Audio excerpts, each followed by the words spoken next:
Et c'est parti.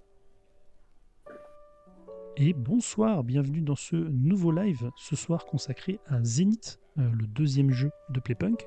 Et pour parler de Zenith, j'ai le bonheur de recevoir la moitié de Playpunk, Thomas Provost. Bonsoir Thomas. Bonsoir, bonsoir à tous. T'es plutôt le punk que le play. Je vois mal Antoine être un gros punk. Oui, je suis peut-être plus punk que Antoine, c'est très possible. Enfin bon. Alors bonsoir dans le chat à Floref, à la Colorie, à Branda et Ludo qui écoutent, à Serval Wolverine, à Léa Lino Sali et à 2020 qui vient d'arriver. Bonsoir à tous et bienvenue. Comme d'habitude, on est là le dimanche soir pour parler du jeu qui sera proposé en tournoi la semaine prochaine. Il y aura 2 tableaux, un tableau mercredi, un tableau vendredi. Une petite différence de configuration, c'est que le tableau de mercredi, ça sera sur le plateau Sun qu'on montrera tout à l'heure dans la partie de ce soir. C'est la version de plateau qui est conseillée pour la technologie pour une partie débutant. Et par contre, le plateau de vendredi, ça sera avec les technologies aléatoires. Donc il y a 3 plateaux qui sont recto-verso sur la technologie, enfin 3 colonnes. Donc il y a plusieurs combinaisons possibles. Et ça sera de l'aléatoire à chaque partie. Et bonsoir à Rachouchou qui vient d'arriver. Un petit coucou pendant que je relis des règles. Mais bonne lecture. Et effectivement, Brenda précise que tu as une coupe plus punk qu'Antoine. Oui, les grands Une question sur Sun. N'hésite pas à poser tes questions, Rachel. On est là pour ça. Et bonsoir à Mystiska. Donc n'hésitez pas à vous inscrire. Il y a déjà une belle réussite. La dernière fois que j'ai regardé, on est quasiment 90 inscrits. Il y a 90 inscrits mercredi et 80 vendredi. On va sûrement passer les 100 d'ici le démarrage des tableaux. C'est plutôt pas mal. Elle demande pourquoi les lettres au verso.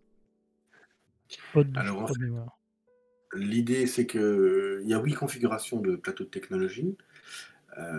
On voulait appuyer le fait que c'était le soleil et que c'était les technologies liées au soleil, donc la configuration de base qui est conseillée, on a mis Sun, et puis avec les auteurs, on a trouvé des lettres pour que ça fasse chaque fois des acronymes. Des acronymes qui veulent dire quelque chose. Qui veulent dire quelque chose.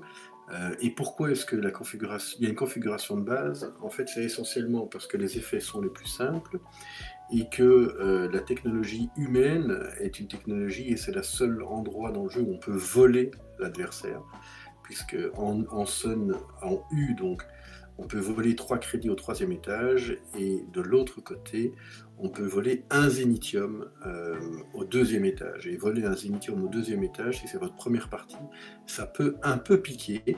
Et donc, on voulait s'assurer que le vol de crédit arrive le plus tard possible si c'était une première partie.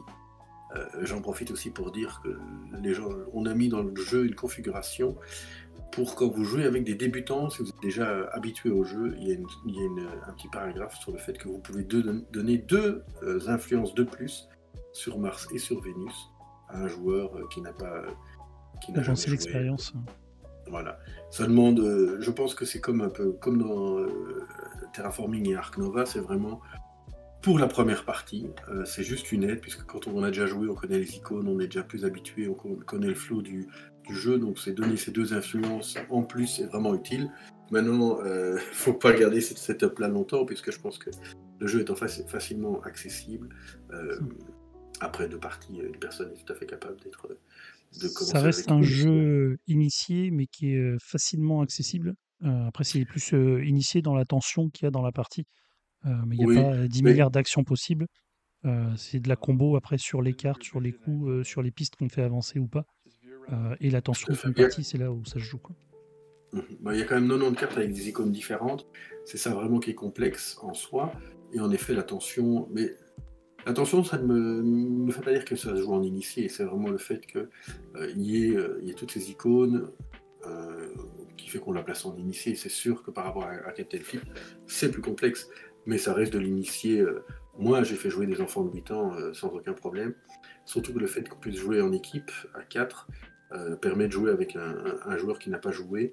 Et ça permet facilement de faire découvrir le jeu à des gens qui n'ont pas l'habitude. Si, Rachel, j'ai bien le jeton métallique récupéré à Cannes. Oui. Mais je l'ai pas mis là pour parce qu'on le voit pas de toute façon. Je suis un peu trop bas. Ouais, Mais si, à Cannes, il y avait le goodies du badge métallique. tout à fait. Si, bien entendu que je l'ai récupéré. Magnifique. Et bonsoir à Bigniche. Et bonsoir à Mouton également. Tellement hâte d'essayer. T'as pas osé sur Béja, mais faut oser, faut oser. Tu pourras oser sur le tournoi. Instaball à l'aveugle, effectivement. Faut pas avoir peur. Oui. C'est 30 € le prix boutique, je sais plus Ce sera 33 € le prix boutique. Voilà. Effectivement, pour un jeu. Alors on va y revenir tout à l'heure sur le matériel et tout ce qu'il y a. Et tu disais 90 cartes, donc c'est 90 pour les francophones qui ne parlent plus belge. Pour les Français, oui, parce que les francophones, ils connaissent Oui. 80, ils connaissent 90. C'est les Français qui ne comprennent pas. Bon, enfin bon, c'est pas grave, oui. On n'est pas là pour faire de la politique de la linguistique. Non. Alors, avant de reparler du coup de Zénith et du matériel plus précisément, je voulais revenir un peu sur ton historique, parce que t'es pas un petit inconnu qui débarque là avec Playpunk, puisqu'historiquement, tu es le cofondateur de Reproproduction avec Cédric Comont, qui aujourd'hui, lui, a monté une autre boîte d'édition aussi, Captain Games, qui est sorti la Dock and Cover récemment. Et à Reproproduction, vous avez eu pareil, quelques succès, notamment du Time's Up, du Seven Wonders, des concepts et architectes, parmi les gros succès qui ont été titrés. Oui, tout à fait. Donc j'ai commencé historiquement, c'est en découvrant Time's Up que Cédric et moi, on est passé on s'est lancé un peu foufou dans l'édition, n'y connaissant rien, n'ayant pas d'amis ou de proches dans l'édition. À l'époque, on était déjà fort dans le milieu professionnel, mais pas encore professionnel. C'est-à-dire qu'on connaissait déjà pas mal d'auteurs de jeux, on connaissait Philippe Kehart, etc. Et quand on s'est lancé, on s'est dit, bah, de toute façon, on avait déjà un regard tous les deux assez critique sur ce qui se produisait. On s'est dit, on va pas faire pire que ces jeux-là. On peut essayer de faire mieux que ces jeux-là, mais on sera en tout cas pas aussi nul que certains jeux qui avaient à l'époque, qui nous avaient marqué, en se disant, bah, on va essayer de faire aussi bien que les grands jeux qu'on aimait. Et donc voilà, je pense que quand on s'est lancé, on avait 30 ans, on était un petit peu fou. Il y a plein de questions auxquelles qu'on s'est pas posé. Et c'est ce qu'il faut se faire quand on lance une boîte. Il ne faut pas trop réfléchir, je pense. Il faut y aller. Et ça a directement été couronné de succès, puisque on a notre premier jeu, c'est Time's Up, qui a gagné l'As d'or à l'époque, et qui a très vite été un très gros succès en fait. Donc c'est l'idéal pour une maison d'édition de commencer avec un blockbuster, ce qui permet de prendre le temps de faire les jeux calmement, posément, sans être dans une escalade de la violence et l'escalade, enfin j'entends par escalade de la violence le fait qu'il faut sortir des jeux pour ramener du cash, etc. On avait directement un fond de roulement qui nous permettait de pouvoir prendre le temps. On ne courait pas derrière le cash, on n'avait pas des inquiétudes sur la société. En parlant de courir derrière le cash, Ludovic rappelle qu'effectivement il y a aussi eu Cash and Guns comme gros succès. Et oui, tout à fait. Pas primé, mais aussi un grand succès commercial.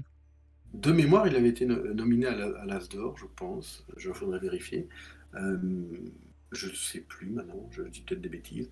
Mais oui, c'était un de nos premiers. Enfin, c'est notre troisième jeu, si je ne dis pas de bêtises d'ailleurs, qui avait été publié dans Jeux et Stratégie. Non, pas dans Jeux sur un plateau, pardon, en encart. Et la version évidemment boutique avait été retravaillée complètement. Il y avait des choses qu'on avait enlevées.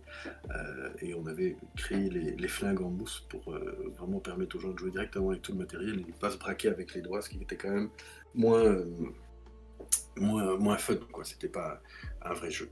Enfin, ça me semblait moins un jeu. Pour les gens qui nous écoutent, il y a quand même eu 3 versions qui ont chaque fois été améliorées.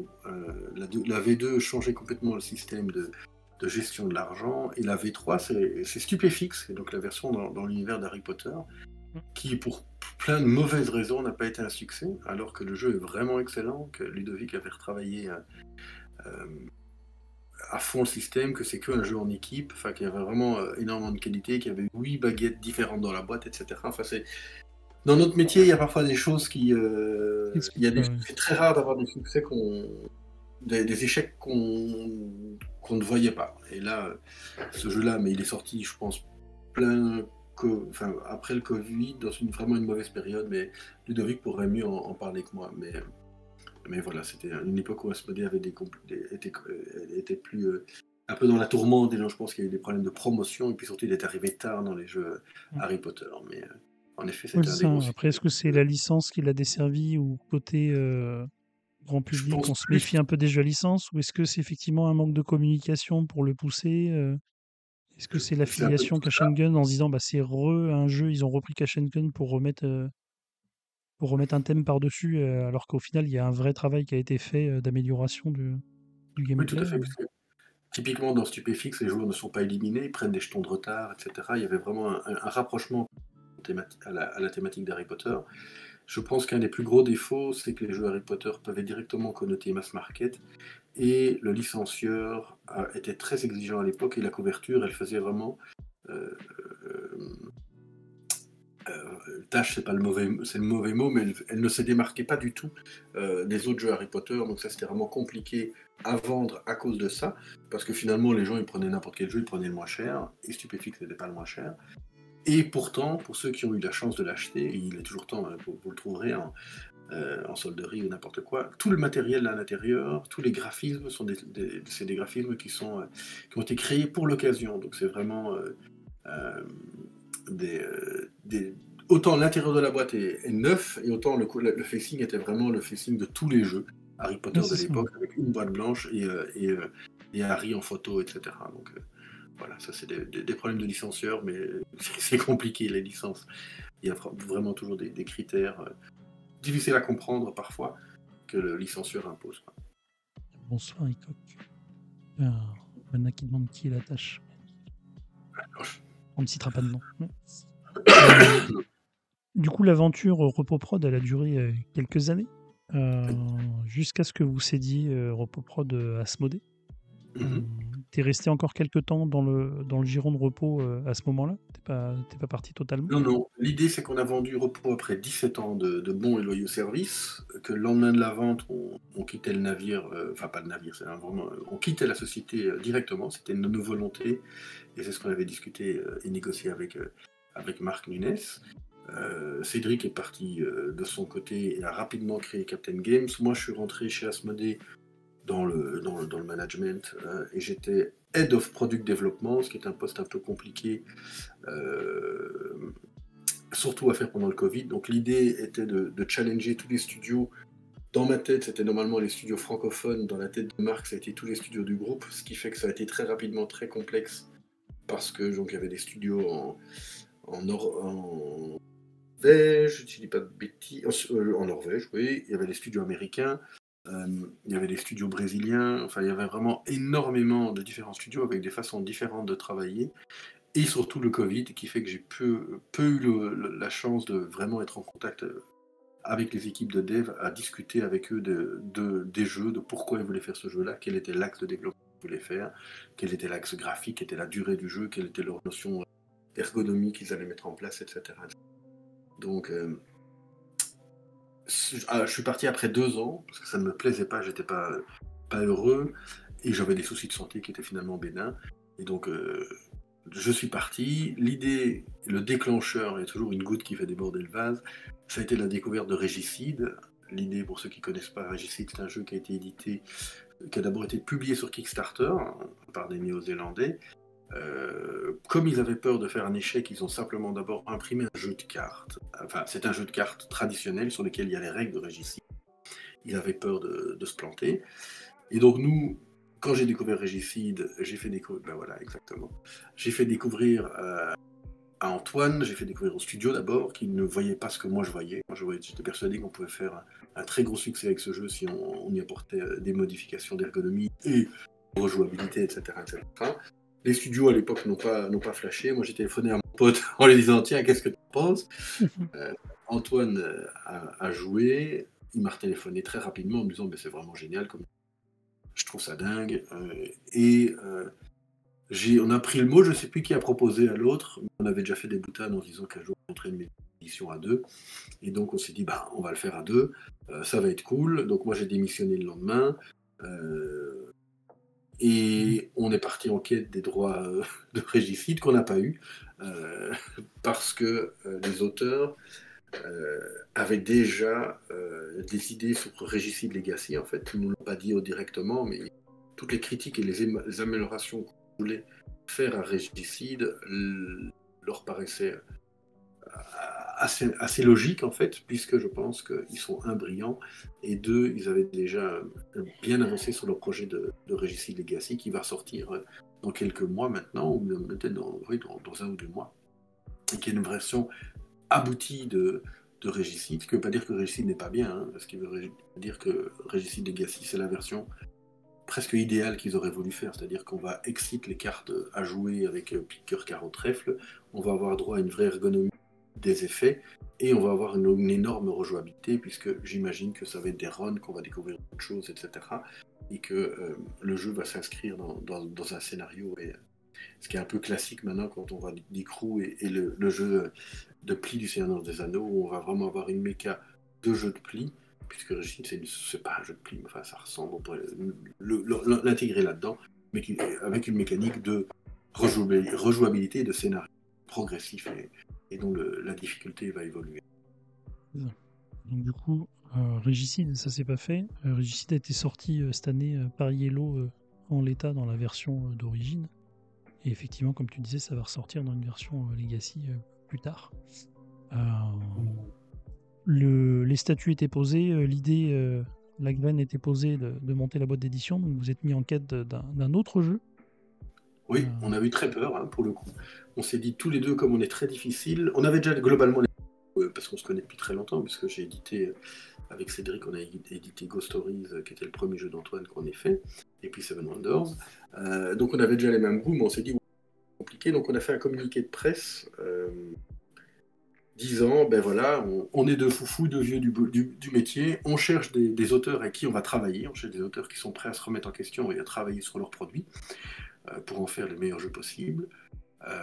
Et on a envoyé, après ce communiqué, on a contacté tous les auteurs qu'on aimait bien, dont on aimait bien le travail, et avec qui on avait vraiment envie de bosser.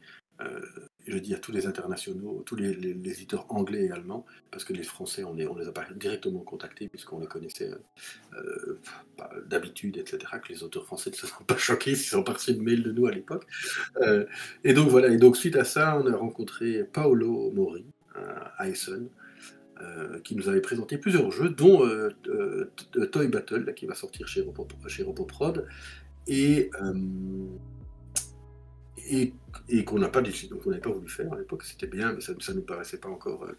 On n'a pas flashé dessus. Par contre, à l'explication de Keeper Flip, qui était le prototype de Captain Flip, Antoine et moi, on s'est dit, ah ben ça c'est une idée brillante, c'est vraiment génial de tout simplement d'avoir ce flip de tuiles, c'est vraiment très très très malin. Et donc à l'explication, on était convaincus. À la première partie, on a dit à Paolo, ben, on veut le jeu. Il nous a dit, bah, il est chez plusieurs éditeurs, chez Asmodée et chez Cosmos à l'époque. Et donc on a dit, moi j'étais sûr qu'on n'aurait jamais les droits en fait. J'étais déjà un peu déprimé à l'idée, mais comme Antoine et moi on était un peu foufou, on a commencé déjà à faire du sur le projet avant d'avoir les droits. Et on les a recontactés en leur disant, ben voilà les gars, nous, est-ce que vous avez décidé à qui vous allez donner les droits? Nous, on a déjà avancé, etc. Et puis on leur a dit, ben, le truc, c'est que vous faites comme vous voulez, bien entendu, hein, on ne peut pas faire de pression, etc. Mais on leur a dit, est-ce que vous voulez être le Xème jeu de ces éditeurs-là, ou le premier jeu de Playpunk? Visiblement, je ne sais pas si c'est cette phrase-là qui les a motivés à nous choisir, mais on était ultra heureux. On a pris ça à Noël, il y a 2 ans maintenant, qu'on avait les droits, et donc on a commencé à travailler d'arrache-pied pour faire de Keep or Flip ce qui est Captain Flip Et maintenant. Captain Flip, et t'as failli réitérer le succès de Time's Up au premier jeu repos As-d'or. Captain Flip est passé à ça, gagner l'As-d'or. En tout cas, il l'a gagné dans les pronostics, mais pas dans les pronostics du jury. Il a quand même été nommé, ce qui est déjà pas mal. Il a été aussi nommé au Spiel des Jahres. Ouais. Donc du coup, voilà, une reconnaissance quand même. Vous n'avez pas pris n'importe quel jeu comme premier jeu. Non, tout à fait. Sachant qu'on a aussi gagné le jeu de l'année en Suisse. Donc on a Voilà, été, on a il y a un été nommé prix. 3 fois, on a gagné qu'une fois. C'est bien dommage, mais on reviendra. Je reviendrai, j'ai pas de souci, je me sens pas abattu par ça. C'est sûr que je suis déçu parce que je pense que les sélections qui ont été faites pour le jury amenaient des gagnants assez évidents, assez clairs et qui étaient portés par la communauté et portés par la profession. Ils ont fait des choix osés, voilà, donc tant mieux pour eux. Je pense qu'ils ont un peu chamboulé tant les avis des gens que les avis de la profession, mais voilà, Ils ont on su déjouer les reviendra. pronostics des parieurs. Oui, tout à fait. Tout à fait. Alors Léa nous demande est-ce qu'il y aura des extensions des plateaux des tuiles. Donc il y a eu en goodies à Cannes une petite tuile supplémentaire dauphin et potentiellement dans le futur c'est un jeu qui s'ouvre aux possibles extensions, donc il y aura sûrement des choses. En tout cas, c'est possiblement en réflexion de votre côté. Alors c'est sûr que de notre côté on réfléchit parce qu'un Captain Flip est un succès, donc on aime bien enrichir les succès avec des petites choses. Flipper est la première tuile goodies de Captain Flip. On réfléchit à d'autres, donc voilà. Il est peut-être possible que chaque année on sorte une tuile goodies qui seront globalement toujours des événements. C'est trop compliqué de rajouter des personnages.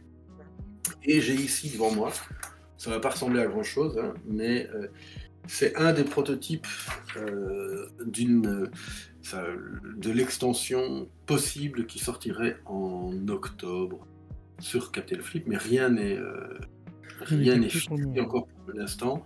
Globalement, ça sera des nouveaux plateaux et peut-être un mode en plus coopératif. Mais rien n'est fixé puisque ça prend du temps, qu'on travaille les choses longtemps pour être certain d'avoir des chouettes plateaux et des nouvelles expériences. Et donc voilà, ça va être dans les mois à venir que ça va se décider. Mais qui aiment Captain Flip, et je sais qu'ils sont nombreux, et moi j'aime encore toujours y jouer, donc c'est toujours un très très très bon signe. Si après de 600 parties, on a encore envie de jouer à son jeu. Et donc on travaille à ça. Il faudra surveiller ça en octobre. Alors là, Cannes, c'était la semaine dernière, donc il n'y a plus possibilité d'y aller. Après, je ne sais pas si il en reste, s'il y a moyen de se les procurer sur d'autres salons, Thomas. Alors, les gens ne doivent pas s'inquiéter. Flipper, il va y avoir une opération boutique en France et en Belgique, et même au Canada, pour que les gens puissent recevoir recevoir Flipper dans leur boutique favorite. Et donc l'idée, c'est qu'en fonction d'une commande de X, je pense que les boutiques recevront 2X de Flipper, et donc ils pourront le donner. Et après cette opération, on mettra sur le marketplace de Philibert, et les gens pourront l'acheter le moins cher possible. Voilà. Donc le but, c'est vraiment pas de tout de priver les gens de l'accès aux goodies, mais il faut savoir que industriellement, il faut qu'on trouve. Et là, Cannes était vraiment l'événement parfait pour commencer la distribution et pour faire parler de ce petit goodie, qui est déjà jouable sur BGA et qui a d'abord été sur BGA. Ouais. Et bonsoir Cockbell. Alors pour rappel, le flipper, hein, c'est une tuile, donc quand on la pioche, tout le monde doit retourner une tuile déjà sur le plateau de tous les joueurs, et après l'écarter, on joue son tour normalement. C'est juste exactement. Et les dauphins sont rares, donc vous ne le verrez pas tout le temps. Non. Oui, ça, il y en a qu'un dans le sac. Vous avez une Euh, chance de le trouver. Sur 73, c'est ça. une chance sur 73, pas sur 73. Sur 73, oui. Je sais plus. Du coup, Captain Flip, le deuxième jeu qui arrive derrière, c'est le jeu de ce soir, c'est Zénith. Mhm. Alors ouais, Léa, elle revient, avant de basculer ce côté Zénith, elle revient sur Captain Flip. Effectivement, amener d'autres personnages, ça peut déséquilibrer le jeu. Oui. Et le ratio Et de donc, sortie aussi des tuiles. alors l'idée c'est que Captain Flip est un jeu familial, ça vous le savez. Et donc il était hors de question pour nous de faire un tri de tuiles au démarrage. Il ne fallait pas que les gens fassent du setup et commencent à trier des tuiles. Donc il y a une solution, et on ne sait pas si on va le faire, ça serait d'ajouter 9 tuiles dans le jeu. Des 9 côtés, il y aurait les 9 personnages existants. Et sur le recto, on aurait un nouveau personnage. On a déjà réfléchi à des idées. Donc ça veut dire qu'il y aurait 10 personnages dans le jeu, mais il faut savoir que donc ça porterait le nombre de personnages, le nombre d'itérations de chaque personnage à 17, sachant que ce personnage-là serait que 9 fois dans le jeu. Donc 17 par rapport à 9, c'est pas beaucoup, et sachant qu'il ne serait que sur enfin voilà. C'est des choses qu'on teste, qu'on réfléchit, mais c'est la seule solution propre pour ajouter des nouveaux personnages. Ouais. Tac, on va repasser côté Zénith. C'est cet écran-là. Donc du coup, Zénith, deuxième jeu, comment s'est passé le sourcing de Zénith? Est-ce que c'était un jeu... alors avant, je vais citer quand même les auteurs, donc c'est Grégory Grard et Mathieu Roussel, les deux auteurs de Zénith, que j'avais reçus pour Château Château Combo. Combo. Donc ils ont retravaillé ensemble pour ce jeu-là. Comment vous l'avez sourcé? Est-ce que c'était dans l'appel d'offres des premiers, Non, pas veuillez du tout. présenter nos jeux, ou c'est arrivé plus tard? C'est arrivé plus tard, c'est arrivé par hasard avec Frédéric Bizet, qui est l'homme qui m'a fait découvrir Time's Up, il faut le savoir, et qui connaissait bien Grégory, et qui a dit à Grégory, bah tiens, si tu veux, je connais bien Thomas, il a été entremetteur sur la chose. Grégory m'a montré le jeu qui est devenu, je pense, les Jardins suspendus de Babylone, qui va sortir chez Gigamic, en tout cas C'est un jeu ça. de trappe. Je sais pas si je pense que c'était le prototype à la base, ça a probablement très fort évolué. Ça ne m'intéressait pas parce que c'était un jeu de draft et des drafts, ben, j'en ai soupé pas mal avec Seven Wonders, enfin soupé dans le bon sens du terme, et je n'avais pas spécialement envie de refaire un jeu de draft. Voilà, et voilà, le peloton ne m'a pas conquis. Et il avait un prototype qui s'appelait Arconte, qui est devenu Zénith évidemment, et à l'explication, je me dis, oulala, un jeu de tir à la corde avec 5 cordes, ça ne peut pas marcher. Soit ça va être une bouse intersidérale, soit ça va être excellent. Et après quelques cartes, après quelques tours, et après avoir joué quelques, j'étais ultra convaincu parce que j'ai trouvé que les bases du prototype étaient déjà très très très fortes. Il y avait déjà une tension qui était palpable et que j'avais ressenti après quelques tours. Je suis parti avec le prototype sous le bras, me disant je vais essayer de faire jouer Antoine à Cannes, ce qui n'a pas été possible. Donc il a fallu presque 2 mois pour que Antoine et moi on se rencontre à Paris, que je le fasse jouer à Arconte. Et j'étais ultra stressé en fait, parce que moi de mon côté j'avais déjà fait 13 parties, j'avais déjà commencé à proposer des modifications. Voilà, ça c'est le prototype historique. J'avais déjà proposé des modifications. Je me dis, putain, si Antoine n'aime pas, je vais être vraiment dans la merde, parce que je sais pas ce que je vais faire. J'ai monté une nouvelle boîte d'édition pour le sortir. Mais Antoine aussi avait déjà un chaud aussi avec les. Et ça, il a été conquis aussi directement, quoi. Donc on voit que Voilà, déjà il ce y qui a est une marrant. grosse base de ce qu'est aujourd'hui Zénith avec, comme tu disais, les 5 tirs à la corde. Il y avait déjà le plateau de recherche, quelle Tout à fait. technologie maintenant. Et alors, dans les choses qui sont rigolotes, c'est que vous voyez qu'il y a, là, ici, il n'y a que 4 étages au plateau de tech. Vous voyez qu'il y avait un système de changement, on va dire, de changement. Vous pouviez acheter du zénithium pour 3 pièces, ce qu'on a enlevé. Et alors, vous voyez aussi que sur le plateau des planètes, il y a des petits carrés jaunes qui sont des coûts, enfin pas des coûts, qui sont des revenus. L'idée, c'est que l'action de diplomatie n'était pas du tout la même dans le jeu. Et quand vous faisiez l'action de diplomatie, vous aviez un revenu qui dépendait de la place de la planète sur le Oui. plateau. Et donc c'était un peu compliqué, c'était très punitif parce que, comme vous le voyez ici, c'est quand la planète était de votre côté que vous aviez beaucoup de revenus. Et donc si votre adversaire avait la planète de son côté, vous ne pouviez pas faire d'argent. Euh, voilà. Et alors pour la question de est-ce qu'il y avait moyen de convertir, en fait on l'a enlevé, c'était une évidence pour Antoine, c'est lui qui est critiqué là-dessus. En fait, quand on a deux ressources, il y en a une qui peut devenir l'autre ressource, c'est pas très élégant, et deux, c'est trop fort, c'est-à-dire que l'argent devenait presque un moteur. L'argent était la seule ressource, puisque trois pièces devenaient un zénithium. Donc ça a été enlevé aussi, et ce qui fait que maintenant les zénithiums sont beaucoup plus chers, beaucoup plus tendus, et ça simplifie les choses. L'argent, c'est pour les agents, les zénithiums, c'est pour la tech, et il n'y a pas de solution, pas de moyen de faire que de l'argent en transformer en zénithium. Et alors là, vous voyez qu'il n'y avait même pas les bonus de ligne, c'est vraiment une version très antérieure, puisque là, quand on faisait les bonus de ligne, c'était rejoué. Apparemment, c'était la victoire. Je crois que j'ai jamais joué à ça. C'est rigolo. Et alors, l'autre petit détail, si on voit, les personnages n'avaient pas de nom. Il y avait les trois peuples du jeu, donc les cyborgs, aliens et humains.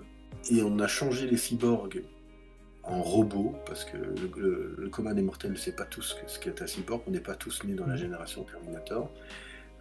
Alien, ça fait un peu trop SF, un peu plus complexe, et donc on a ressenti trois peuples plus kawaii, plus familial, qui sont les robots, les animodes et les humains. Voilà. Ça, vous avez des secrets inside le dev, ce qui est plutôt des parties éditoriales, évidemment. Parce que du coup, donc ouais, sur le travail de développement après, comme tu disais, donc il y a cette piste de recherche qui a été revue. Dans leur proto, il n'y avait qu'un seul plateau, il n'y avait pas encore cette notion de trois colonnes qui pouvaient s'interchanger. Sachant qu'il y a eu plusieurs versions, il y a eu des versions avec deux étages, on va dire. Donc il y avait 4 plateaux, il y avait le bas qu'on pouvait inverser recto verso et le haut qu'on pouvait faire recto verso. Et ça n'était pas l'idéal, et finalement on a fait les 3 colonnes, on est arrivé aux 3 colonnes, ce qui permettait de faire plus de configuration et qui était plus simple. Et vous pouvez remarquer ici qu'il n'y a pas de plateau de diplomatie. En fait, au démarrage, quand on gagnait les planètes, on les mettait quelque part. Et ce quelque part nous embêtait, et donc on est arrivé à rajouter un 3 plateau qui permettait de mettre un jeton leader, etc., et qui permettait de stocker à un endroit bien précis les planètes pour qu'elles soient toujours visibles par l'adversaire. Moi j'aime bien que les choses soient au bon endroit, c'est peut-être mon côté psychorigide, mais c'est comme quand on joue à Dune Imperium par exemple, vous mettez tout sur votre plaquette de personnages, c'est simple, c'est efficace, les gens le voient, et donc ça permettait de structurer l'espace de jeu aussi. Les conditions de victoire étaient déjà là sur le proto, là, des 3, 4 ou 5 okay. C'était... j'en ai reparlé avec eux parce que c'était... j'ai de nouveau oublié. Mais en tout cas, c'est la 3e condition, c'est nous qui l'avons amené. Parce que c'était 4... oh là là, je ne sais plus. C'était 4... il n'y avait pas les 3 identiques, je crois. Il n'y avait pas la 5e, je ne sais plus, j'ai oublié de nouveau. J'ai redemandé à Mathieu pourtant. Mais en tout cas, voilà, il n'y en avait que 2 au démarrage. Il faut savoir aussi que une des conditions de fin de partie auquel on n'a jamais cru, on n'a jamais comme ça, c'était le premier proto et les auteurs étaient tout à fait d'accord de changer, c'est quand la pioche était vide, on s'arrêtait, on regardait qu'il y avait plus de planètes. Et donc ça, c'était vraiment ultra frustrant. Déjà parce que c'est un cas rare, et puis si ça arrive, c'est vraiment moche, et ça n'empêchait pas spécialement de départager les gars. Puisque si les 2 joueurs avaient le même nombre de planètes et le même de planètes, c'était vraiment compliqué. Et donc ça, c'est quelque chose qu'on a directement enlevé, et on a fait pour que les parties se finissent très très généralement avant la fin du deck. Il peut y avoir dans des parties à 4 et dans des parties un peu longues, des parties où on termine le deck, on remélange et on fait quelques tours après, c'est fini. Mais tu parles de jeu par équipe, effectivement, je ne l'ai pas précisé tout à l'heure en précisant les auteurs. C'est un jeu de 2 ou 4 joueurs, donc il peut jouer en duel 1 contre 1 ou par équipe. à 2 contre 2 quand on joue en équipe. Donc il y a un joueur qui va jouer 2 planètes que lui et l'autre 2 planètes que lui. Et les deux, par contre, pourront faire avancer la Terre qui est centrale. Oui, puisque l'idée. Oui, tout à fait.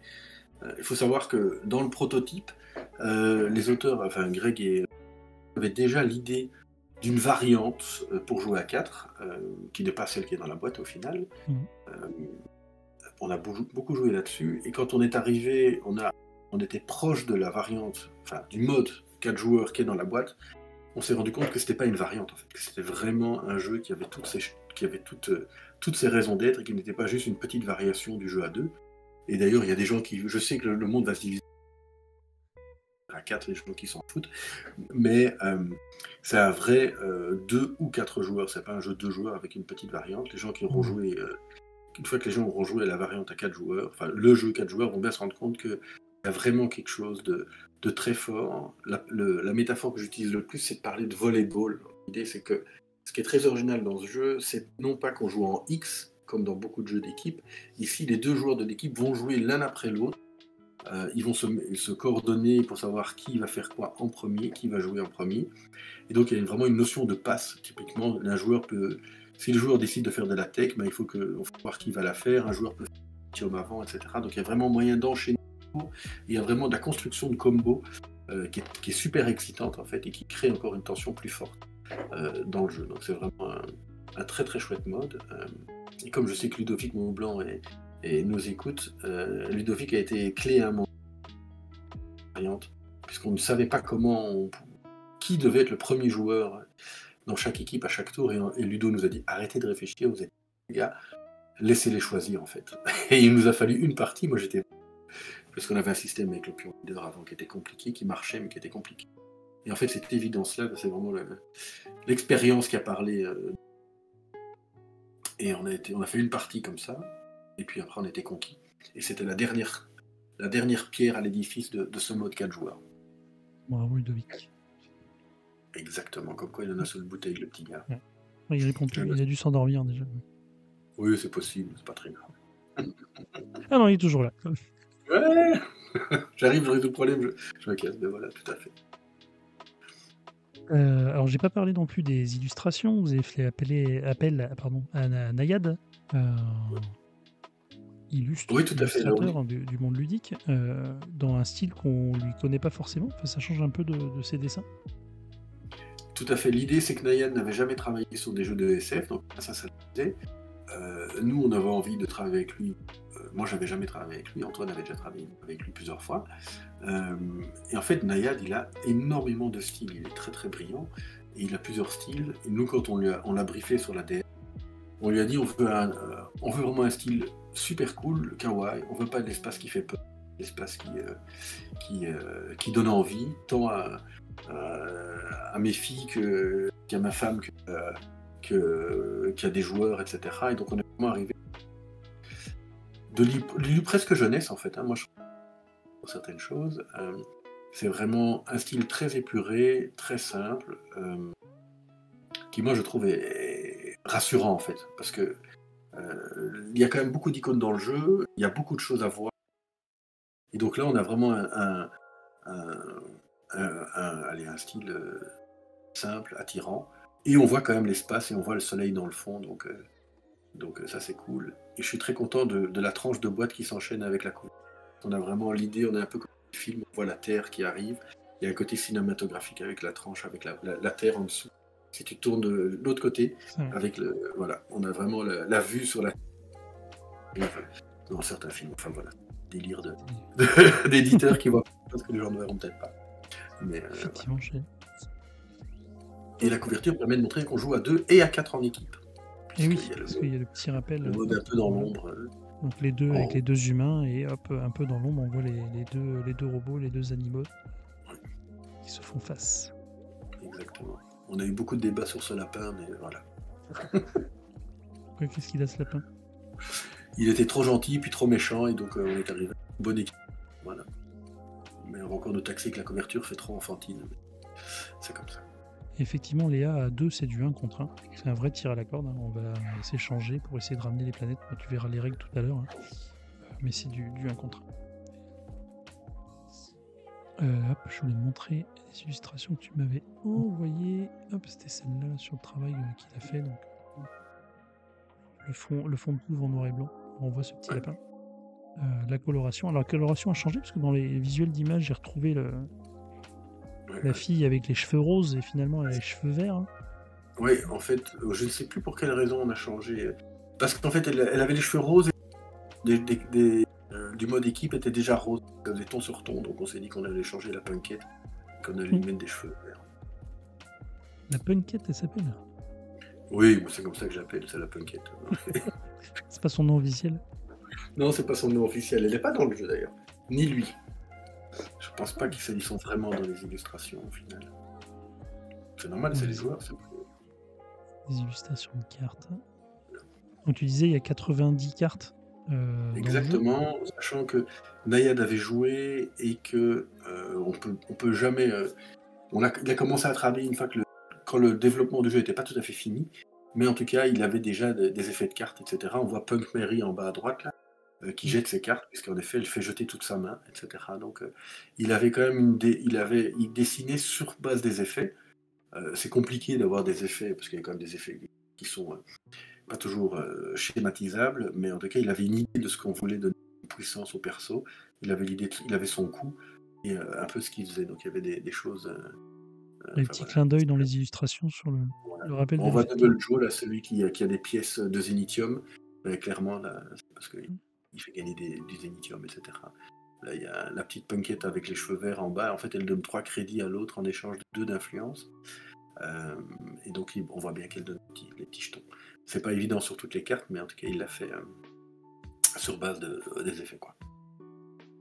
Est-ce qu'il y a une répartition? Alors les répartitions sont équitables entre les planètes et entre du coup les familles d'animaux, d'humains et robots? Elle ne l'était pas au démarrage, puisqu'il y avait 80 cartes au démarrage, et avec les auteurs, on a travaillé. On va faire 90, ce qui veut dire qu'on aura 30 cartes par famille pour animaux, robots et humains, et on aura 18 cartes par couleur, par planète. Voilà, c'était pas.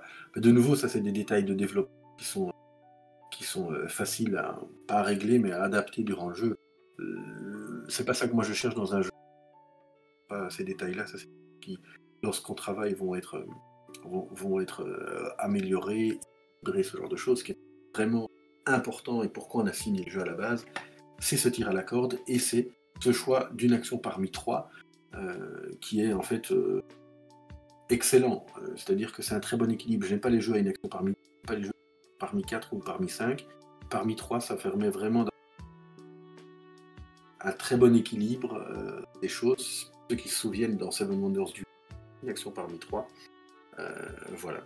Donc peut-être que c'était des choses qui m'ont conquis directement, mais je pense que c'est toujours un très bon équilibre parce que ça permet d'avoir une action moins fréquente et 2 actions très fréquentes. Enfin, ça peut de faire des belles choses et les choix sont intéressants. Juste sur la répartition des cartes, est-ce qu'il y a une prédominance d'une planète ou d'une famille sur une qui produit par exemple plus de zénithium, une qui va produire plus de crédits Alors c'est pas facile à voir, mais Vénus donc ils ont des avantages sur la tech. Mars, ils ont plus donc les rouges, elles détruisent plus de choses. Les mauves, ils ont 2 cartes, donc Cannes qu'on voit là, qui est le pan, et une autre carte dont j'ai oublié le nom. Ils ont des effets, ils gagnent de l'influence. Et la verte, elle fait plus de zénithium de mémoire. Mais c'est transparent, les gens ne le voient pas. Des choses qu'on a drivées durant le dev et que les joueurs ne verront qu'à pas. Et bonsoir le Meeple. Ouais, c'est des choses dont effectivement on s'en rend pas compte en jouant, mais c'est intéressant de le savoir. Tout à fait. On va pas forcément le chercher dans une partie en se disant je vais jouer que violet parce que ceci, mais ça peut être utile de le savoir quand même quand on a besoin. Pour ceux qui veulent... Ah, mon micro coupe.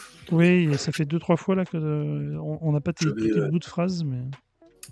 je vais plus parler en et donc oui, non, ce qui est important, c'est quand vous voulez faire une la condition avec les 3 mêmes planètes, C'est important de savoir que c'est plus facile de la faire, je dirais pas sur en tout cas pas en vert et pas en orange, il y a une carte verte qui permet d'acheter de l'influence avec l'argent et une carte Vénus qui permet d'acheter de l'influence avec du zénithium, mais pas sur leur propre planète.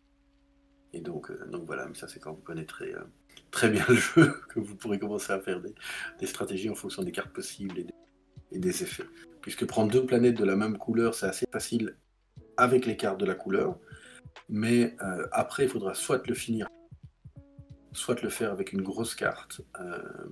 Et donc ces 2 cartes dont je parlais, qui sont Suleiman de mémoire, la Vénus, je ne sais plus, mais qui permettent de faire de l'influence de manière très forte. Voilà. Oh, mais tu t'embêtes pas avec ça. Bon, je les ai sous les mains. Regardez. Ben voilà, c'était la dernière move, c'était la dernière orange. La dernière orange. La dernière orange. En arrière. C'était Sea Power. C'était là, tu vois, voilà. Tu peux payer des zénithium pour gagner 1, 2 ou 3 d'influence sur une planète, mais autre que Vénus. Et donc, si tu as déjà gagné 2 Vénus et que tu veux gagner une troisième Vénus, tu ne peux pas le faire avec cette carte-là. Donc voilà, elles sont très fortes. Ok. On va pouvoir passer à l'explication de règles, je pense. Est-ce qu'il y a des choses qu'on n'a pas dit je regarde mes petites notes. Dans les trucs qu'on n'a pas dit, c'est que les 3 races au peuple ont des noms différents. C'est-à-dire que les humains, ils ont un prénom et un adjectif. Les animodes, c'est tous des personnages historiques humains, donc des personnages romains, des empereurs, choses. Et les robots, ce ne sont que des auteurs de science-fiction. Et ils sont écrits en leet speak, c'est-à-dire qu'il y a chaque fois des chiffres qui remplacent des voyelles. Mais on n'a pas fait toutes les voyelles, sinon c'était impossible à lire. Face à Huxley, Néron, voilà, typiquement. On en voit 3 différents, effectivement les polices à chaque fois. Oui, et les polices sont différentes. De nouveau, c'est des détails qui font plaisir à l'éditeur et aux gens qui regarderont ça calmement. Mais voilà, ça permettait de faciliter aussi les différenciations. Orwell, voilà. Oh, si. Clark, Magellan, etc. On va pas passer les 90, mais vous regarderez ça. Achetez la boîte et regardez. Voilà, vous verrez si vous avez toutes les refs. Hamilton, voilà, voilà, ça c'est bien la carte dont je disais, on voit bien qu'elle peut prendre de l'argent. Amitis, voilà. Reine de Babylone de mémoire. Elle peut bien donner de l'argent pour 2 influences, on voit bien tout y est dans le dessin. Et Amitis pour le jeu de société, demande Ténéret. Et non, c'est pas pour le jeu de société. Je pense que la Reine voilà, la Reine de Babylone est plus connue. La Reine de Babylone est sortie avant le jeu. En plus.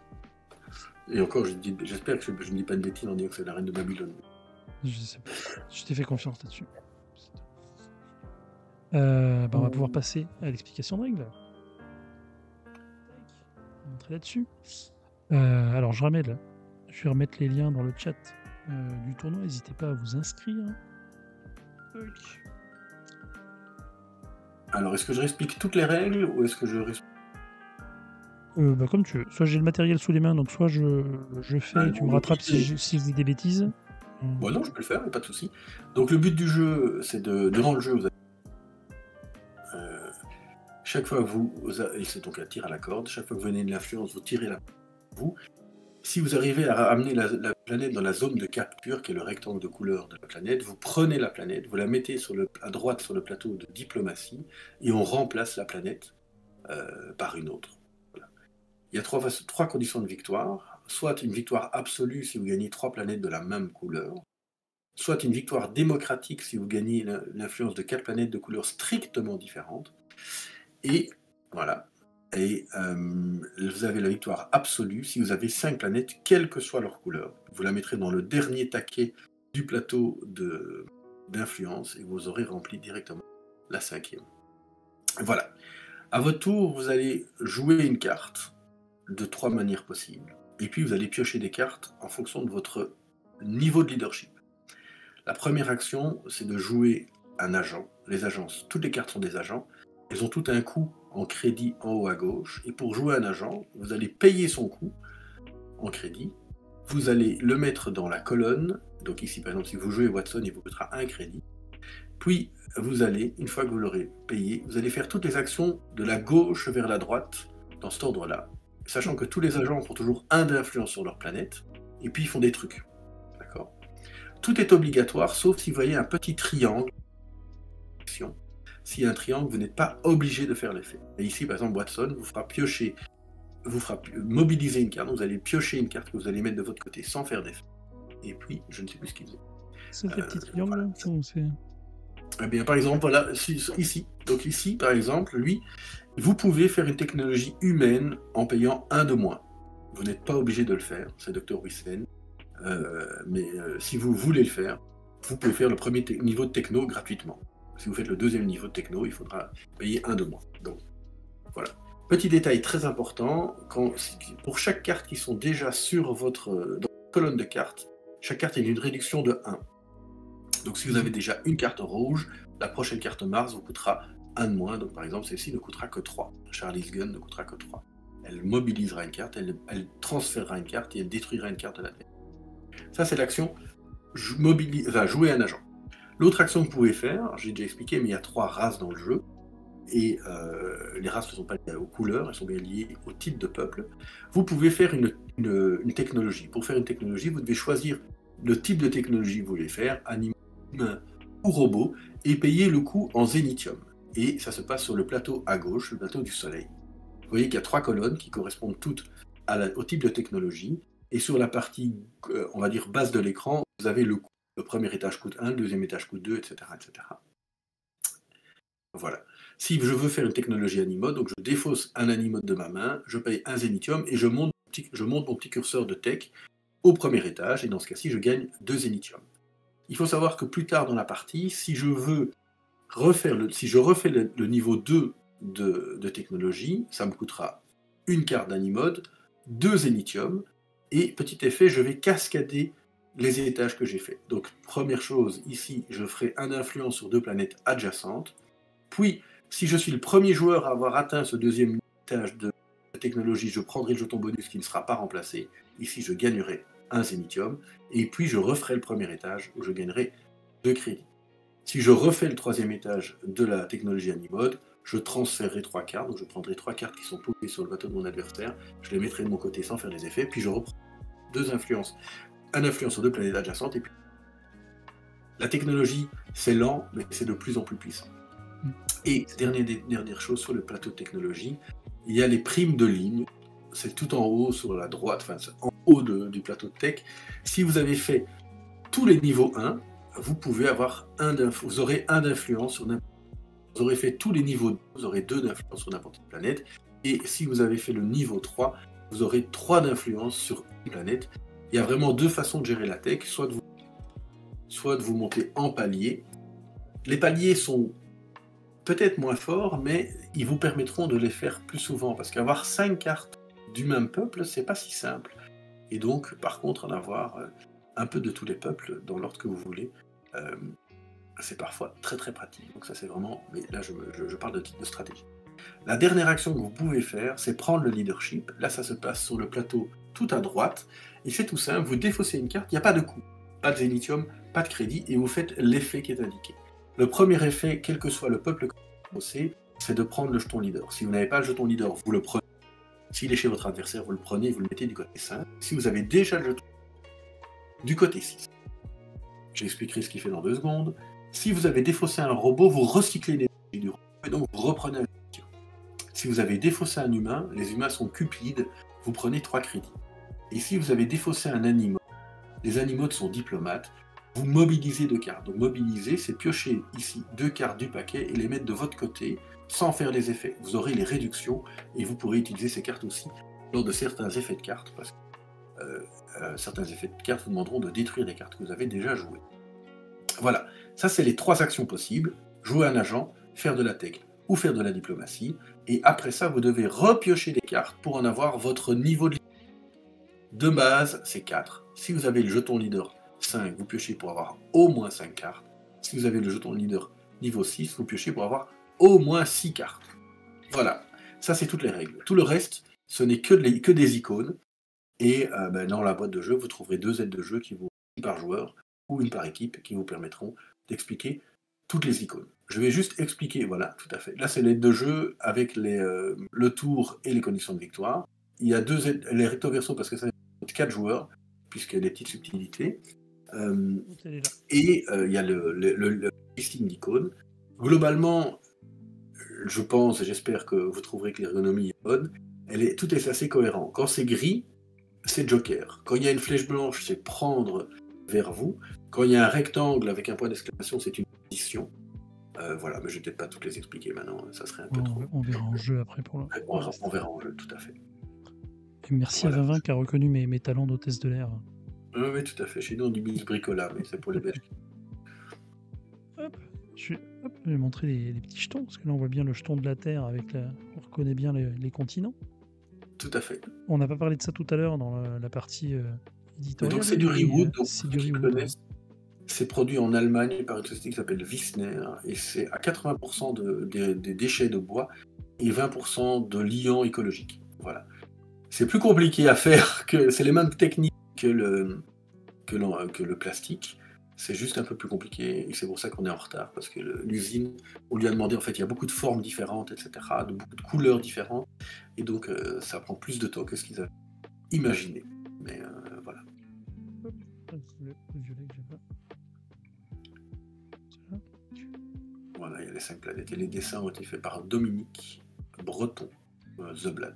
C'est lui qui a modélisé les... Je vais mettre une remarque, il y a la Terre, elle est dans le bon sens là, et si on retourne de l'autre côté, les continents sont plus au bon endroit. Ils sont inversés. Défaut éditorial. Ouais, faute. Très grave. Mais ouais, ça fait ce matériau-là, il commence à être dans quelques jeux de société, et c'est vraiment il est très agréable au toucher. Tout à fait. Et visuellement, c'est très sympa aussi. Ouais. C'est exactement, c'est comme le replastique. Ouais. C'est aussi du Rewood sur ces jeux. Tout à fait. C'est la même chose que ces jeux. Oui, tout à fait. Et ben voilà. Et pour être tout à fait honnête, c'est dans les jeux CGE qu'on a découvert. C'est comme ça qu'on s'est dit, c'est ça qu'on a envie de faire. Ouais. On a fait des tests avec des jetons en poker, on a fait des tests avec des jetons en bois tout simple, mais on préférait ceci parce que, déjà c'est du matériel écologique, et deux, il y avait un toucher, il y avait quelque chose de sensuel avec ce matériel-là, et un peu qui sortait de l'ordre. Du coup, tu dis l'usine qui fabrique les jetons, la Rewood, c'est en Allemagne. Le reste est fabriqué aussi en Europe ou c'est Chine pour le reste? On essaye tant qu'on peut, on produit nos jeux en Europe pour le marché européen. Et donc, ce qui veut dire que nos jeux n'ont pas des fioritures qui sont faciles à faire en Chine, on a des plateaux de couche et ce genre de choses qui sont trop chères en Europe. On va à l'essentiel avec du carton et des jetons qui sont ici pas en plastique, mais qui sont faits en Allemagne. Voilà. Et du coup, on en a parlé en tout début de live, mais ce petit jeton, donc normalement il est en carton dans le jeu. Oui, là, il est en métal, c'est le goodies qu'il y avait pour l'achat des boîtes à cannes. Tout à fait, exactement. Et on en fera peut-être gagner sur certains concours et ce genre de choses. Voilà, ça n'a aucun intérêt pour jouer, c'est juste beau pour frimer et pour aller au bureau pour montrer que vous êtes le boss. Quoi. C'est clair. Est-ce que cette année, parce que j'en souviens de l'épisode de l'année dernière où vous étiez arrivé avec un stock de Captain Flip qui avait disparu assez rapidement du stand, est-ce que cette année vous aviez assez de stock? Est-ce qu'il restait des boîtes jusqu'au dimanche? Il restait des boîtes jusqu'au dimanche, il faut dire qu'on avait pris 1000 boîtes, ce qui est vraiment énorme sur Cannes. On avait longtemps. Donc là on a vendu un peu plus de 500 boîtes, 540 je pense de mémoire, ce qui est en fait déjà énorme, parce que le jeu, comme on faisait des configurations 4 joueurs uniquement, on faisait rarement des parties à 2, les parties duraient 45 minutes, parfois parce que les joueurs avec le prix, la découverte, etc. Donc les joueurs étaient... le nombre de parties jouées sur Cannes était plus faible que ce qu'on avait fait avec Captain Flip. Oui, Captain Flip l'année dernière, il y avait 4 ou 5 tables et puis les parties sont assez rapides. Quoi. Oui, Captain Flip c'est 20 minutes la partie, même en salon, et donc ça tourne très très très vite. Et puis c'est un jeu plus initié, hein, donc ça ne me choque pas du tout. Voilà, c'est un jeu un peu plus cher, c'est quand même 6 € plus cher. Donc voilà. Mais globalement, le ton de je ne retrouve plus le terme, mais le nombre de gens qui ont acheté la boîte après avoir découvert le jeu en partie sur le salon de Cannes était assez énorme. Il n'y a presque jamais une table qui ne s'est pas en achetant une boîte, quoi. Donc ça, c'est ça l'essentiel, c'est que les gens sont contents et que le buzz que tout le monde avait entendu se concrétise, parce qu'il n'y a rien de pire que de décevoir les gens. Et donc là, les gens ne sont pas déçus, les gens sont très très contents. Je pense que voilà, c'est que le début. Je suis impatient d'avoir la sortie boutique. Ah oui. C'est prévu pour quand la date? Oui, ça a été repoussé au début, c'était prévu en mars, Repoussé finalement parce c'est que avril et c'est redécalé d'une semaine. je pense que c'est le 24 mars ou le 21 mars selon les boutiques. Oui, non, c'était 14 février, au final c'était 14 mars et ça a été décalé un petit peu. Oui, mais oui, ça sera le 21 février, 21 mars. Mais oui, en fait, le problème, tout simple, c'est les jetons Rewood, ils ont été en retard. 2 mois. Au final, ils ont eu 2 mois de retard. On a beau avoir des buffers pour gérer les retards, à un moment donné, c'est plus. Donc voilà. Et merci Narayana pour le raid. On va pouvoir commencer la partie, on va se lancer. Alors juste avant de démarrer, je vais aller lancer le traditionnel. Ah oui d'ailleurs, je manque à tous mes devoirs. J'ai parlé des tournois tout à l'heure, je vais remettre les liens du tournoi. Je t'ai même pas remercié, puisque du coup il y a une dotation, il y aura une boîte à gagner pour les vainqueurs des 2 tableaux grâce à Playpunk.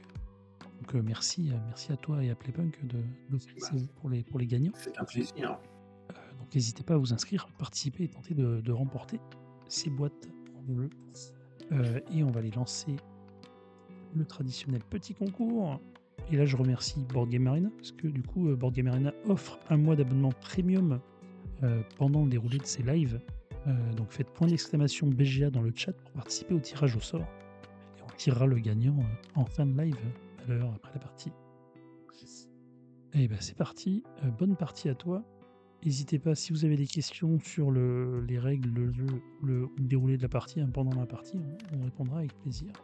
On n'a pas précisé tout à l'heure sur la mise en place. Donc on commence tous les joueurs avec 12 crédits, 1 Zénithium et forcément 4 cartes qui correspondent à un niveau de leadership. Oui. Sachant qu'on peut en faire un mulligan, je pense que les gens savent ce que c'est, mais vous défaussez autant de cartes que vous pour en reprendre le même nombre. Ce que je vais faire moi. Hop et hop. Voilà.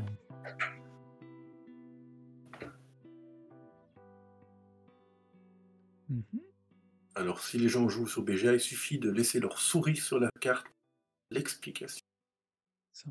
En texte, sachant que c'est un texte, des textes ont été écrits pour BGA, puisque dans les règles, il n'y a pas le texte de chaque carte. C'est pas mal ça, mais c'est un peu tôt. Bon, j'essaie de pas tricher en regardant tes cartes, parce que sinon ça va mal aller. Donc, je ne vois plus ce que je joue, enfin je ne vois plus ton je vais arrêter de regarder la vidéo. Alors du coup, je suis premier joueur, ce qui fait que la Terre est décalée d'un cran vers toi en compensation. Exactement. Ça a été très compliqué de trouver la bonne solution pour faire ça. À une époque, les joueurs n'ont pas le même nombre d'argent. On a testé un joueur commençait avec le jeton leader, etc. Finalement, on a décidé de mettre le jeton sur le côté, le jeton leader, et ça a débloqué pas mal de choses. Et ce jeu de gagner une influence, c'était pas non plus au démarrage, c'était voilà. Ça prend du temps pour trouver les bonnes solutions. Et une fois que c'est fait, ça paraît tellement simple. Allez, c'est une carte à jouer. Alors si je le donne, pour l'instant, j'ai pas. Alors, je peux pas faire d'effet intéressant dès le début. Ah, remarque, je vais faire ça. Allez, je vais jouer cette Stécie, je vais la jouer sur le plateau d'influence. Donc on rappelle, donc là, on retrouve les 3 plateaux qu'on voyait tout à l'heure sur le plateau physique. La technologie qui est là est tournée dans mon sens de lecture pour que ce soit plus ergonomique sur Board Game Arena. Ouais. La piste d'influence qui, elle, n'a pas bougé. Et la diplomatie, pareil, qui est le plateau et pas celui physique. Mais on retrouve l'icono orienté. Il n'est pas très joli, mais on n'a pas trouvé de solution meilleure pour l'instant. On va je paye 3 crédits pour jouer Stacy Power, donc une humaine sur la planète Vénus. Et tu peux payer maintenant des Zénithium pour gagner de l'influence, mais sur une autre planète que Vénus. Je vais faire ça, et je vais rapprocher un peu cette Terre qui me paraît très proche de chez toi. Ouais. Alors moi je joue Baron Goro, Je dois te donner une influence. Il y a souvent, on peut donner des choses à l'autre pour gagner beaucoup de choses. Et là, je gagne 3 zénithium. Voilà. Je ne pouvais évidemment pas donner, pour te donner l'influence terre que j'ai gagnée. Ça, c'est des petits détails. Sinon, c'était vraiment très moche comme carte. Donc, c'est des petites exceptions. Voilà. Je vais jouer ce Hamilton. Non, c'est Orwell. Et je vais le jouer en diplomatie. Comme ça, je vais récupérer le badge de leader. Et tu vas gagner un zénithium. Et je gagne un zénithium que j'ai dépensé avant. Et je remonte ma main du coup à 5 cartes. Alors, puisque j'ai le badge leader côté argent. Et Vava nous demande pourquoi l'influence sur la Terre et pas une autre au hasard en début de partie. Parce que la Terre est centrale, que c'était. Oui, ça nous paraissait évident que c'était la Terre. Parce que c'était plus simple. Ça aurait été bizarre d'avoir une... Ça fait plus équilibré dans une partie à 4 aussi. Dans une partie à 4, c'est Mars et Vénus. C'est pas exactement. Okay. Ouais. Alors, je réfléchis. Est-ce que je fais ça Effectivement, le chemin tech humain au centre, ça fait beaucoup d'avancées d'influence. Et du vol. Alors, je joue Ramsès. Et je vais choisir entre transférer 2 cartes. Donc, ça serait prendre les cartes de ton côté. Ouais, tu n'en as qu'une, donc je vais prendre de la thune, parce que la thune, c'est la vie. Voilà. Et moi, je vais jouer cet Hamilton. Je paye 2 d'influence, ce qui fait que je vais pouvoir du coup mobiliser 2 cartes. Et si je te donne le badge leader, je vais en mobiliser 3 autres. Voilà, exactement. Mais c'est pour ça qu'il faudrait que tu me donnes le badge. Ouais, mais je pense que je vais faire ça. Ça me paraît une bonne idée en début de partie de je suis bien réduire le coût de mes cartes. Ça m'embête un peu. Alors, moi, je vais jouer. Et Rachel nous dit qu'elle a posé son après-midi en RTD demain exprès pour jouer à Zénith avec ses copines. Carrément. Très bonne décision. Ouais. Après, tu pourrais le faire passer pour le boulot en veille technologique. Hein. Enfin, ça passe. Ouais. Alors, je vais recommencer mon coup parce que j'ai mal. Je vais plutôt faire. Je fais une technologie humaine. Hop. Et donc, je vais monter mon niveau. Et là, je peux prendre un influence. Et je vais prendre ça là. Oh là là, ça avance vite. Alors moi, je vais jouer Lovecraft. Je vais jouer en influence. Et donc là, tu peux détruire une carte de chaque colonne, excepté la Terre, pour gagner un zénithium. Tu peux le faire sur chaque colonne. Ça. Je vais faire ça. Ça me paraît quelque chose d'intelligent à faire. Ouais. Et je confirme ce coup. Moi, je joue Charlemagne. Oh là là, ça avance un peu trop vite tout ça là. Je fais 3 d'influence sur des planètes différentes. Et voilà. Alors. En faire, ça va bien se passer, tu vas voir. Ça, je peux pas le jouer. Ça, je peux pas le jouer. Ça, je peux pas le jouer. C'est embêtant.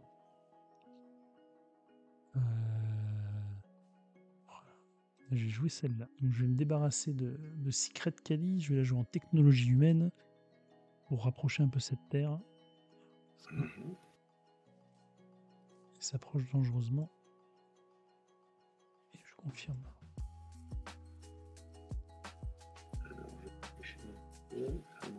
Tout ça. Je peux lancer effectivement l'Omni Meeple, une petite collection.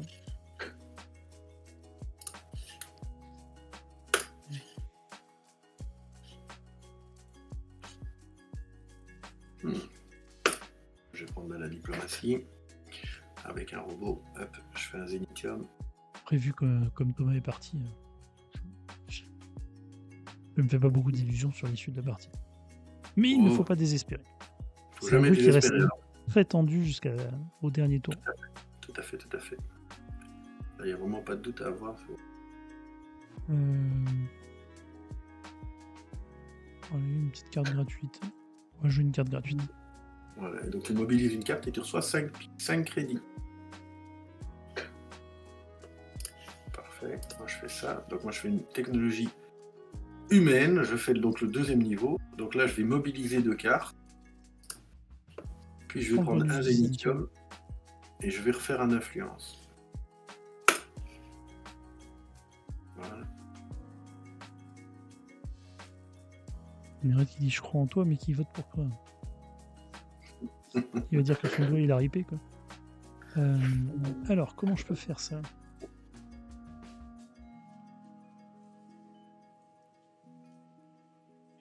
Il est un peu cher. Là.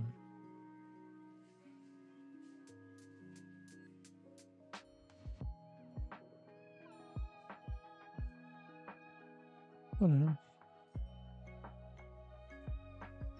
Ah si, j'ai le badge. J'ai le badge. Et lui, ça me donne de la thune. La thune, j'ai pas envie de thune là tout de suite. Il faut que je ravance lui. Et bien tant pis, on va se débarrasser d'elle. On va jouer la technologie.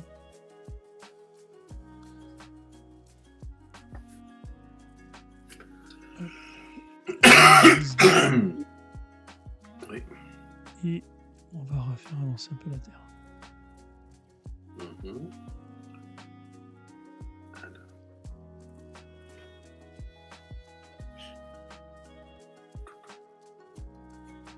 Faire ça.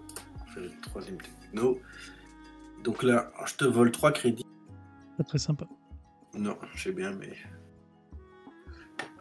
je mobilise 2 et je vais refaire un. Et je vais. C'est là.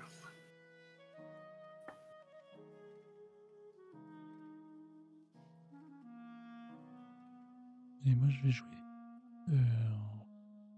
chaque outil. Donc là, tu peux détruire 2 cartes pour gagner 1 d'influence. Ouais, je vais faire ça. Ça me paraît une bonne idée.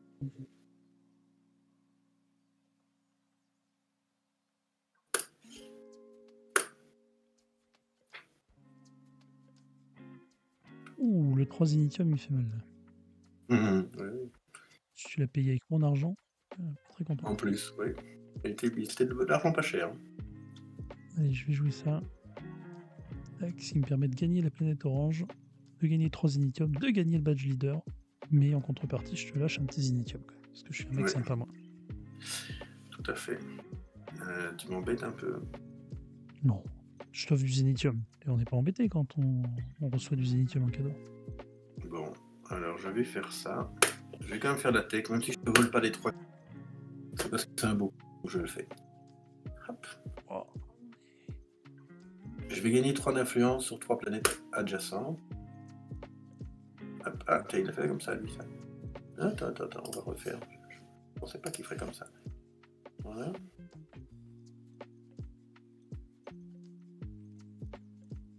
Voilà. Clac. Clac. Puis je mobilise 2 cartes. Oui. Oui. Puis je prends un influence. Donc je vais prendre la Terre. Permet d'avancer un autre. Après, je prends Mars. Qui permet d'avancer un autre. Et qui me permet d'avancer une autre. Voilà. Effectivement, Rachel fait remarquer que tu brutalises ton clavier et ta souris. Ouais, ça. Voilà. Comment je fais pour rattraper un coup comme ça là? C'est moche. Hein. Ouais, faut pas s'en faire, rien n'est perdu. Alors normalement j'ai ça, mais là je peux pas. Moi j'ai plus de thunes. Ah, là toi j'aurais pu t'envoler 3 de plus. Je vais être obligé de jouer ça. Hein. C'est gratuit, ça fait gagner 6 thunes. C'est pas mal. Tout à fait. Je vais faire ça. Oui, et ça avance un peu trop vite là-bas.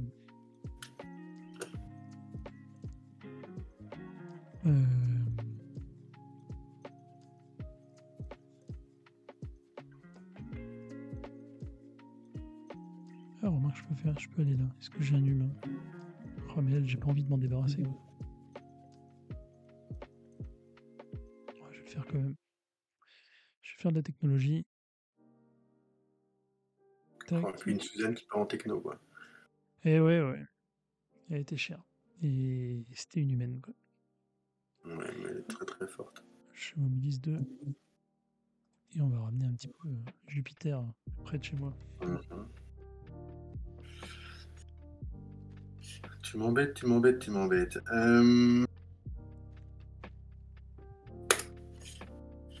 va aller chercher de la diplôme. Je me reprends mon badge leader. Ah ouais. J'ai pas assez de cartes à mon goût. Je veux plus de choix. Ouh, ça me paraît pas mal, ça. Je Oui, joue Yvan. tu fais 10 Yvan, il gagne de la thune, Yvan. Oui. Ça fait de la tunasse. Alors, Et je confirme pas. tu m'embêtes.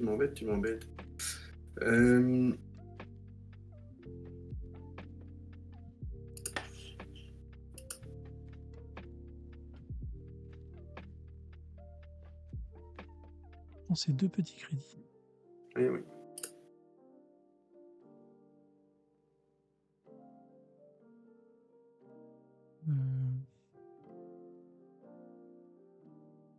Je vais jouer ce Magellan. Il est plutôt sympathique.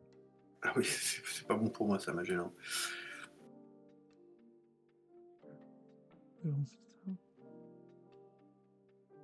Toi, un des trucs que j'aime bien, c'est que moi, à force de jouer, et donc ça m'amuse. Bon, je suis un peu dans la merde.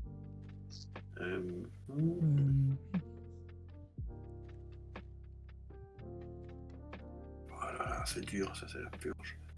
Voilà.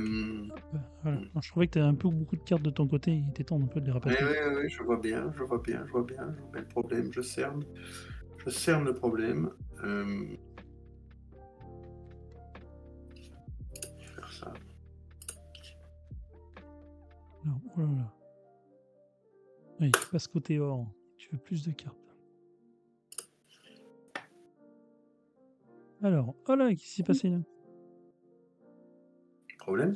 Ouais. Un truc qui me plaît pas trop là.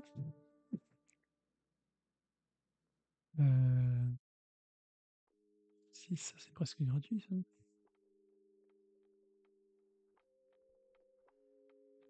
Bon, écoute, j'ai joué lui. Il est pas trop cher. Hop. Ouf. Et puis on va venir chercher ça. Ah oui, tu fais ça. Hop, je vais faire ça. Je prends ce que j'ai le leader. Je refais de la thune. Hop, et je prends un petit jeton au hasard. Hop. Oh, ça sert vraiment la peu. Le jeton ne servait à rien. Pas de chance. Allez, juste celui-là gratuitement qui me permet de gagner une deuxième planète orange et de faire encore de la thune, parce qu'on aime la thune ici. Ouais, je vois.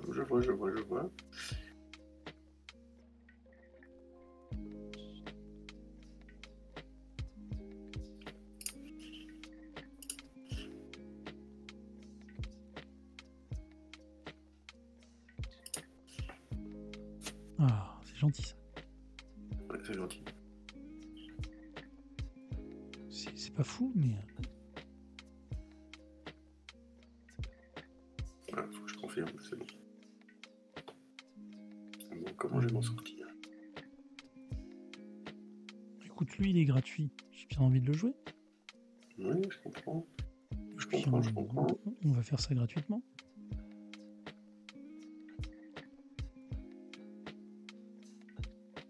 Alors, tu as 7 cartes, hein, donc ça peut faire très très. Ah, remarque, attends. Oui, c'est toujours lui. Hop. Et oui.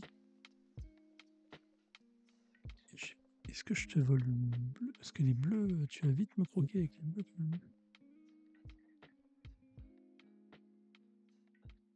Bon, je vais faire ça.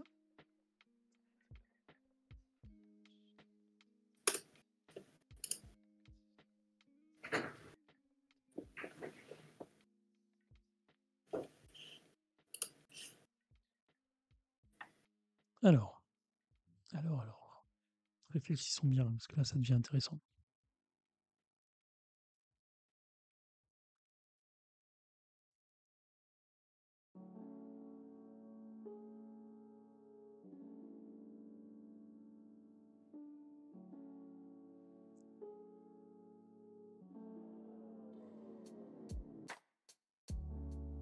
Ça.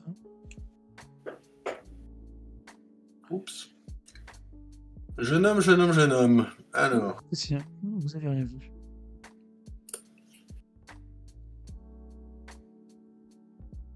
Hop, hop, hop. T'es pas fan de ma petite avancée orange? Ah, je pensais que t'aurais tiré la... ouais, je prends un peu des risques. Faut que je prenne des risques. Ouais. Hop, hop, hop. Je prends des risques, c'est comme ça, je pense c'est comme ça, c'est comme ça. Alors.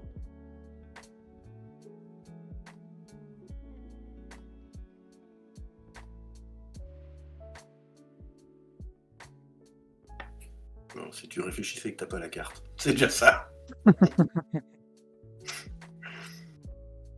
Ouais, c'est pas terrible tout ça. On va aller faire ça.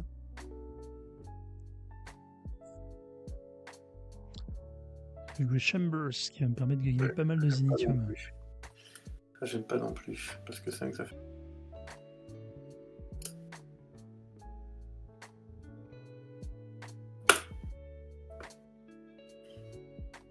Oh là là.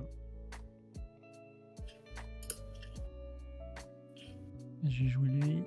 Je vais te lâcher un Zénithium. Oui. Hop. Ça va me permettre de le récupérer. Là.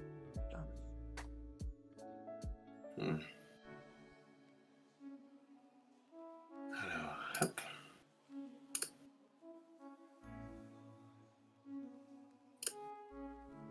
Oh, mais c'est pas possible!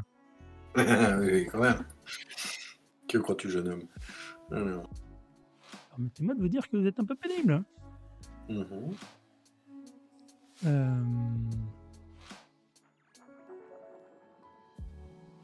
va faire ça. Technologie. Ouais, ça fait mal ça.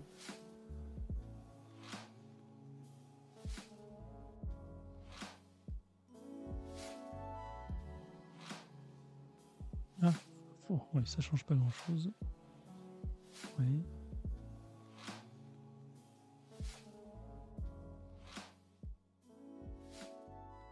Alors, qu'est-ce que je fais d'intelligent?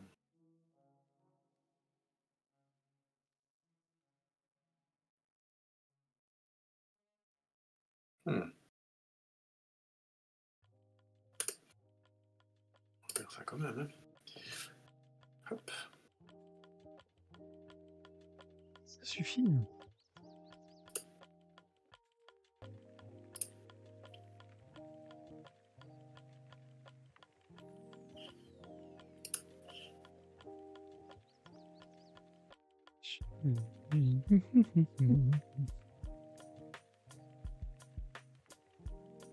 Pas gagner tranquille ici. C'est pénible. Oui, je comprends. Ouais, ça va. Ben, on va exiler. Très bonne carte, mais. C'est là que je suis content de pas avoir de carte Vénus, quoi. Ah, mais oui, mince, bah, j'ai mal compris. Mais... Tu détruis des cartes chez moi et tu gagnes de l'influence. Oui. J'ai pas compris ça. Bah, on va faire ça. Et puis on va faire... Ah, remarque. Ah oui, mais trop tard. Hop, si je peux recommencer du coup. Hop, je vais le rejouer, hein, parce que vous avez joué, mais je vais changer les planètes. Hop, je vais exiler toutes les vertes. Ça me paraît plus malin. Ça. Ah oui, non, j'avais mal compris. Hein. Je pensais que c'était de mon côté que je exilais des cartes. Non, c'est quand il y a la silhouette blanche, c'est toujours l'adversaire. Ah là là, c'est tellement dommage. Ouais, je comprends. Mais c'est déjà tellement fort. Alors, est-ce que je fais ça? C'est un peu nul, ça, monsieur propose. Oh, tu peux faire un truc nul, hein, ça me va totalement. N'hésite pas.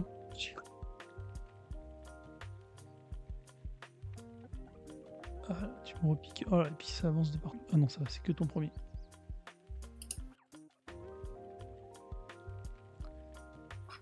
Bon, il s'agirait de faire quelque chose d'intelligent maintenant. Ouais, mais si je fais ça. Une question. Euh, Qu'est-ce que je fais d'intelligent? Je fais comme ça. Oh, ah oui, mais non, c'est des crédits, c'est nul. Je sais pas si c'est intelligent, mais je le fais. On va faire ça, hein, c'est gratuit. Ouais. Ah oui, bien sûr. Tiens, Allez, un influence. viens vers moi, viens. Et confiance. Confiance, ouais. On va faire ça. Alors. C'est pénible. Ouais, je comprends. Ouais, mais on va pas me laisser faire complètement.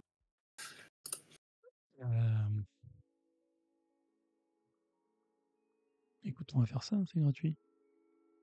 L'autre, c'est pas cher. Hop. Hop. Ouais. Ouh là là là là là là. Hop. Viens. Allez, voilà, des cartes en plus. C'est bien des cartes. J'aime bien les cartes. Oui, c'est très très beau ça. Je suis.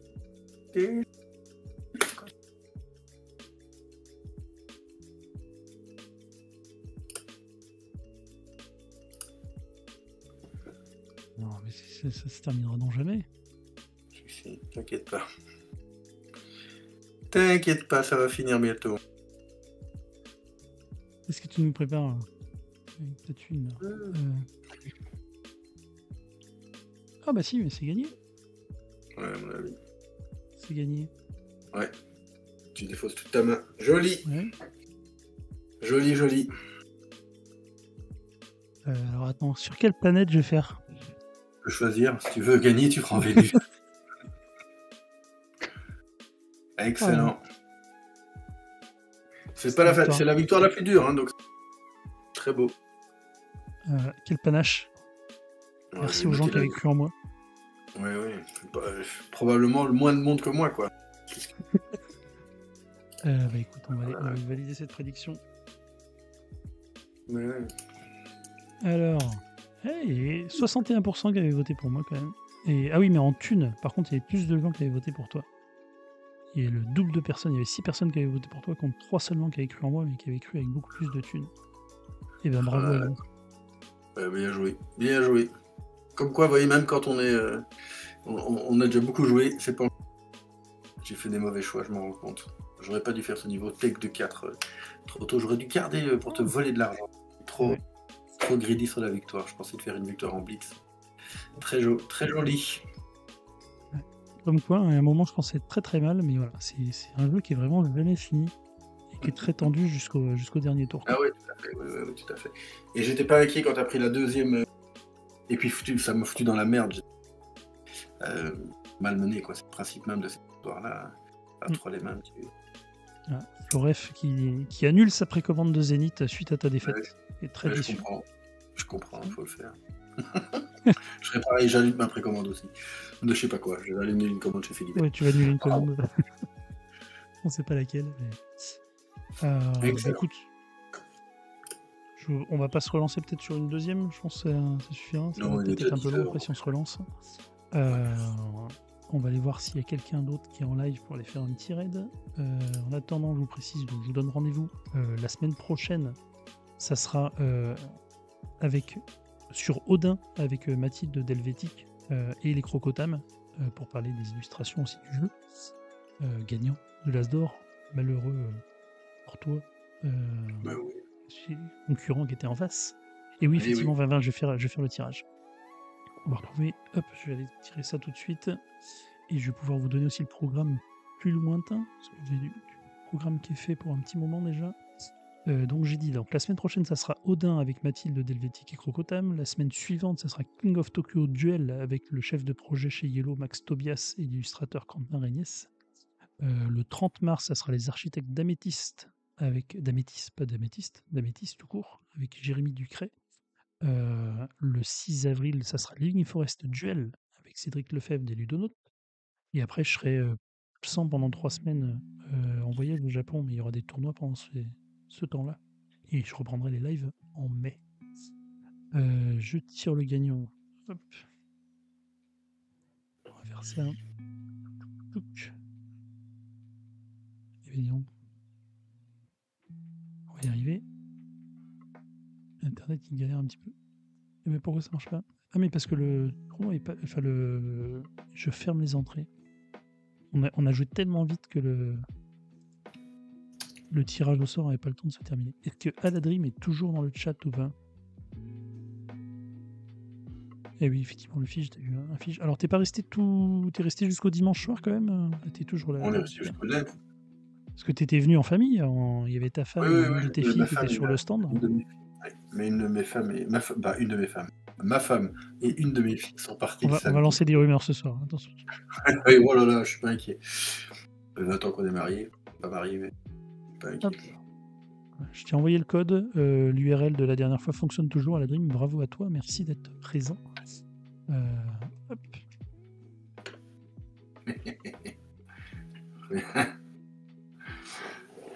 Tac. Hop, je fais ça, ça c'est fait, et du coup j'étais en train de regarder s'il y avait du monde qui était en live. Il y a Ludixel, non, on va les voir en mode jeu. Ah bah ils sont en train de finir. Donc on va pas aller chez lui puisqu'il est en train de terminer. On va aller chez Ludixel. Hop. Merci beaucoup à toi Thomas de t'être rendu disponible ce soir pour parler de Zénith. Avec plaisir. Red. Avec plaisir. Vers Ludixel. C'est parti.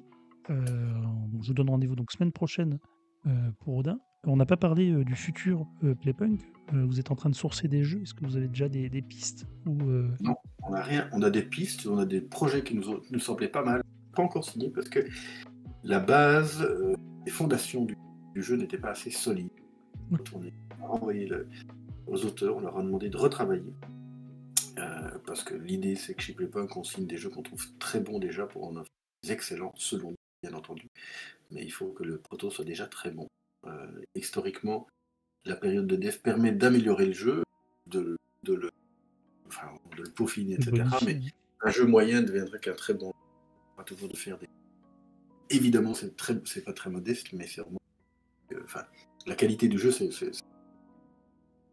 Comme je entends que le peuple. Les gens, voilà, on essaie de travailler en fond des choses qui sont déjà très prometteuses. Bon, on attend avec impatience de voir le troisième jeu. On vous souhaite beaucoup de bonheur pour ce deuxième jeu. On espère le voir dans les nommés et peut-être gagnant pour l'Asdor l'année prochaine. C'est tout ce qu'on vous souhaite. Oui, je ne crois plus en rien à ces annonces très, très en avance. Et je vous dis une nouvelle fois la semaine prochaine. Merci à tous d'avoir été présents ce soir. Merci à toi et à la prochaine. Merci beaucoup. Au revoir.